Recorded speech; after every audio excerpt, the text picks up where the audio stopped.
নমস্কাৰ মই ৰঞ্জন মোৰ চেনেললৈ আপোনাক স্বাগতম জনাইছোঁ। এয়া লক্ষী পূজাৰ ভিডিঅ'। এইখন হৈছে আমাৰ চামতা ৰূপিয়াপাথান গাঁৱৰ এখনি লক্ষী পূজা। ইয়াতে লক্ষ্মী পূজা মা লক্ষ্মীৰ পূজা সমাপন কৰা হৈছে তিনিদিনীয়া কাৰ্যসূচীৰে। ইয়াত চাওক, আমি আপোনালোকক দেখুৱাই আছোঁ মা লক্ষ্মী কেনেদৰে তেওঁৰ বিগ্ৰহ স্থাপন কৰিব।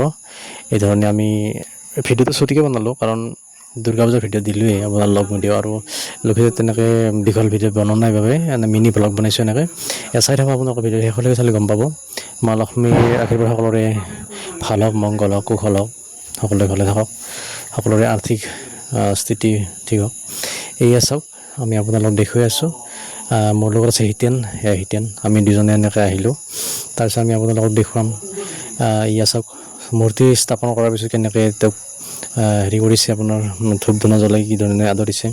তাৰপিছত আমি আপোনালোকক দেখুৱাই শ'লমাৰ লক্ষী পূজা হয়। আমি লক্ষী পূজা বহুতকেইখন চালোঁ, কিন্তু ভিডিঅ' এই দুখনৰে বনালোঁ। এইটো শ'লমাৰা চাওক, নতুনকৈ কাষত নাৰায়ণ মন্দিৰ এটা বনাইছে, এইটো নাৰায়ণ মন্দিৰ। এইখন শ'লমাৰ গাঁৱত সুন্দৰভাৱে বহুত ডাঙৰকৈ অনুষ্ঠিত কৰা হয়। আৰু পকোৱাটো লক্ষী পূজা চাইছিলোঁ, পকোৱাৰ ভিডিঅ' বনোৱা নহ'ল, সেইকাৰণে আপোনালোকক আমি দেখুৱাব নোৱাৰিলোঁ। তাৰপৰা দুখিত, ক্ষমা কৰিব। এয়া চাওক, শ'লমাৰত কি ডাঙৰকৈ লক্ষী পূজা অনুষ্ঠিত কৰা হৈছে, দোকান পোহাৰ আদি কৰি কি ভাল লগা হৈছে। ভিডিঅ'টো ইমানে।